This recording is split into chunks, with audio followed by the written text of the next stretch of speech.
The year is 1989 and stories like the student protest in China's Tiananmen Square and the fall of the Berlin Wall were dominating international headlines. Whilst in European football, it was the Van Basten and Gullit show as AC Milan captured their third European Cup to become champions of Europe. Meanwhile, in Dublin 4, the Republic of Ireland overcame Northern Ireland 3-0 on their way to the first ever World Cup finals of Italia 90.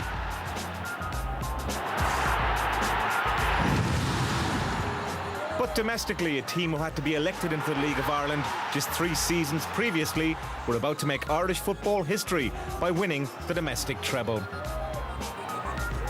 The first trophy in this historic year made its way into the Brandywell cabinet after a stunning League Cup final victory over Dundalk in Oriel Park.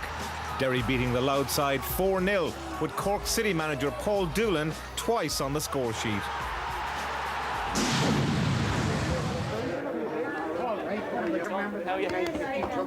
Well, 20 years on and there's lots of catching up to do as the players came together as a team for the first time to celebrate the 20th anniversary with a game against the Liverpool legends. You just wanted to do our backs in there, getting out of that car, didn't you? The second of 3 trophies came with a home victory against Cove Ramblers in the Brandywell. And we've done 2 now and we've 1 more to go, and hopefully we'll give them the cream at the top.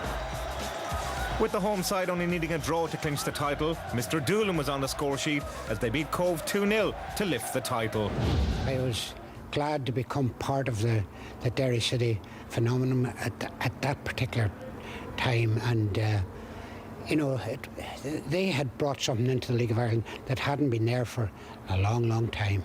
When I think of Paul Doolan, I think of Paul Doolan and Felix Healy, because they were a pair, and they would be crabbed with one another, and they could get on to one another, and they could abuse one another, and it was the most extraordinary relationship playing, because Felix being a lovely footballer, Doolan had a way of playing, but they complemented.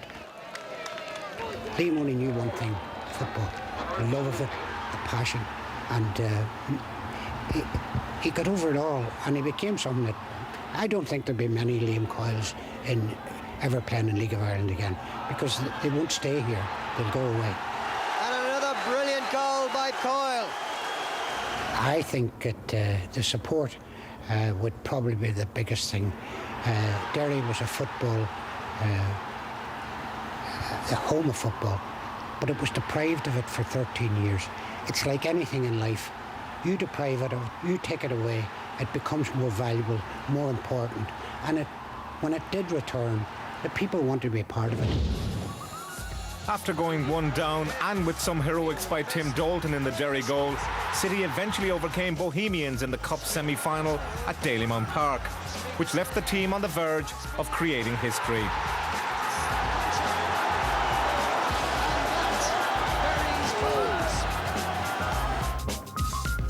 The only thing standing in their way was a Cork City team which included our own Dave Barry, and after the first game was drawn, it came down to a replay.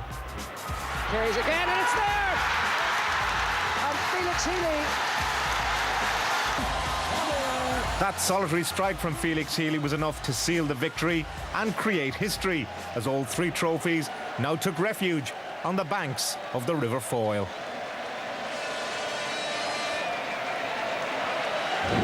And so to the main event of these reunion celebrations, and as the Liverpool side were getting a last-minute team talk, the Derry squad of '89 were going through a rather gentle warm-up.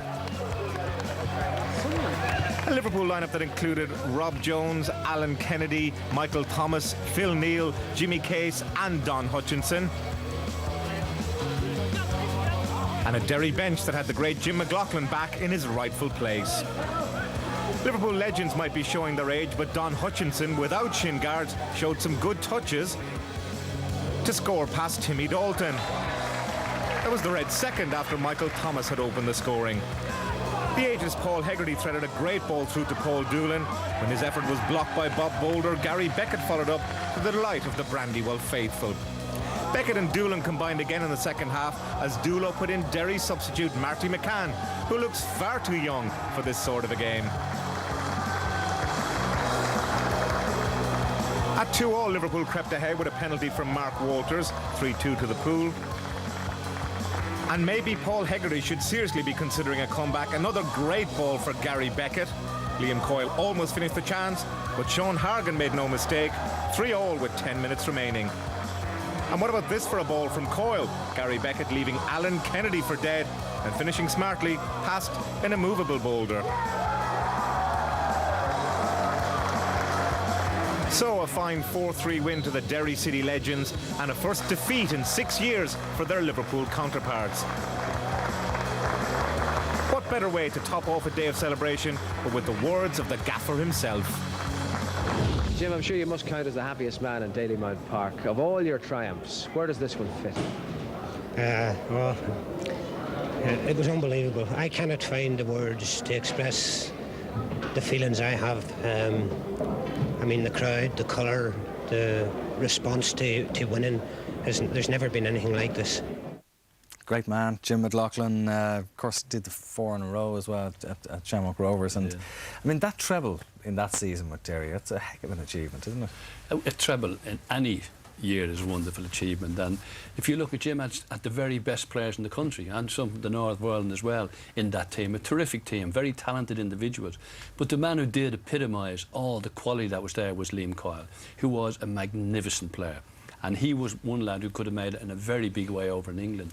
And if we could bring more Liam Coyles through to the game nowadays, great entertainers, it would be a wonderful game. But Jim was a great manager, and he got the best out of players, but he had some very, very good players. Best ever manager in the League of Ireland? No, I wouldn't say that, because Because I managed, is that what you're going to say? I don't want to get Richie's I never look for what would be the best, but he's right up there with the very best. Because the game is essentially about players, and if you assemble the best players in the country, all you need somebody is to guide them, and that was what Jim did. Guide them, push them, sometimes didn't say a word, knew when to keep his mouth shut, which is a big part of management. OK, well that's it